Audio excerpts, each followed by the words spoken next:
Hello, folks. Hope you're doing well. So, this episode of One Piece is one of the most anticipated, hyped up moments and episodes within Wano Act 2.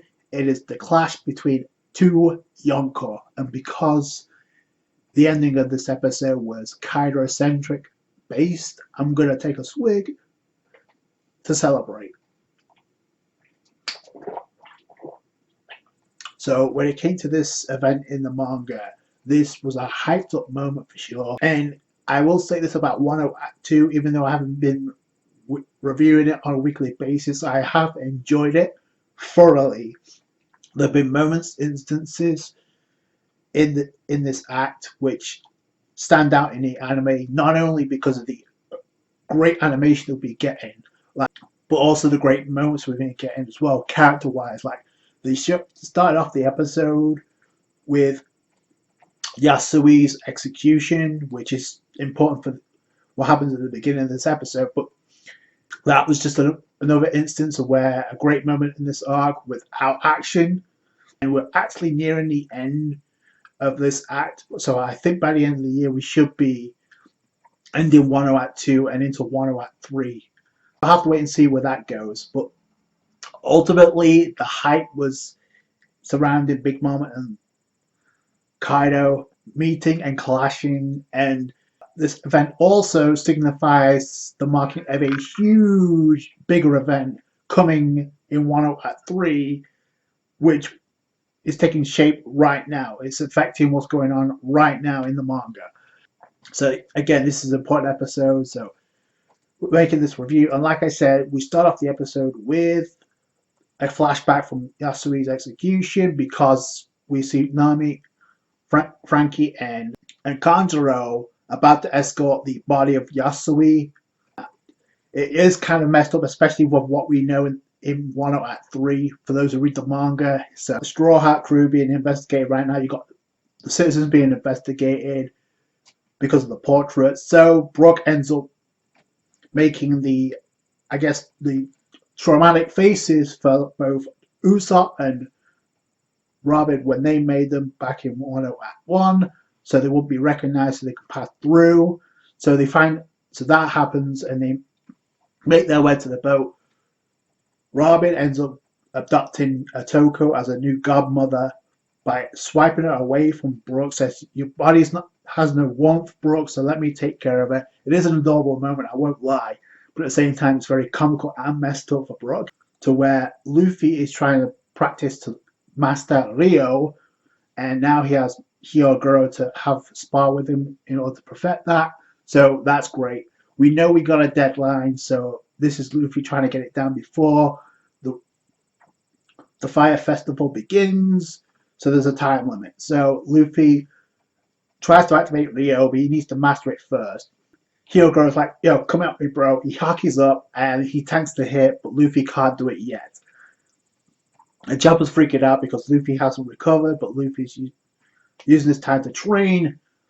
The most important parts to me were when we go over to Ringo, to where Zoro is confronting Gyakimaru, and if it wasn't for the interference of Hiyori and Kawamatsu, I'm pretty sure Zoro would have ended up killing him. We do get the clash, and it's pretty much Zoro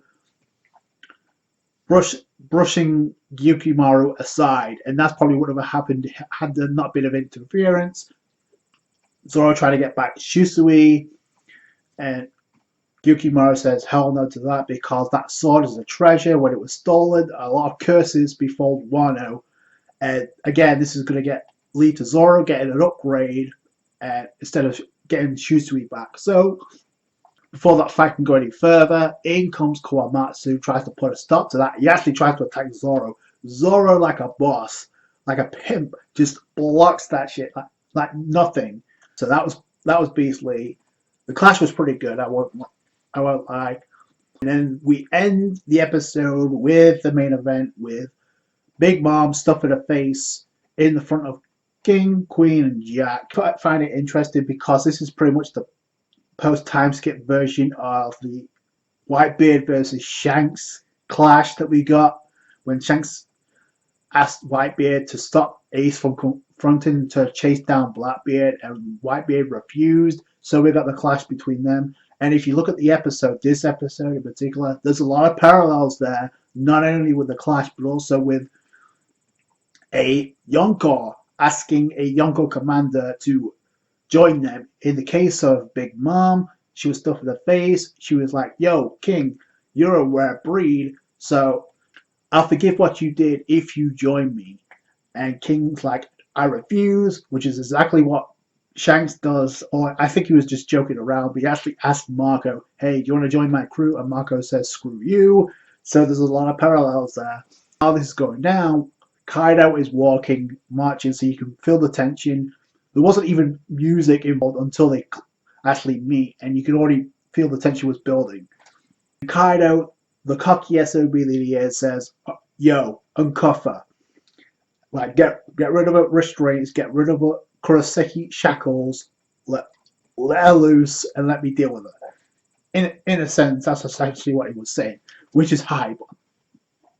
So they do that, and then Kaido and Big Mom, they get ready for the stance, and just like Whitebeard and Shanks, they clash, and they split the heavens with the clouds, and then obviously the sea trembles before they even clash. They're just like, you see the auras, and then boom, the clash, and it looked like Nacho Shishida animated that final scene. Kaido, the way that he used that technique is essentially Thunder Bagua, which is the exact same stance he has when he took down Luffy.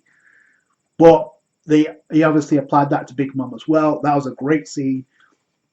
They not only clashed, but also they changed the color of the atmosphere and the sky, as well as split the skies himself, which is exactly what Shanks and Whitebeard did post-time skip. Like I said, there's a lot of parallels, but ultimately this is the first time since that point where we've seen two Yonko clash.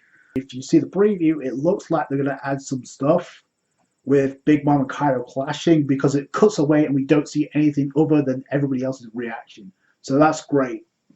On top of Kawamatsu and Hiyori getting the reunion.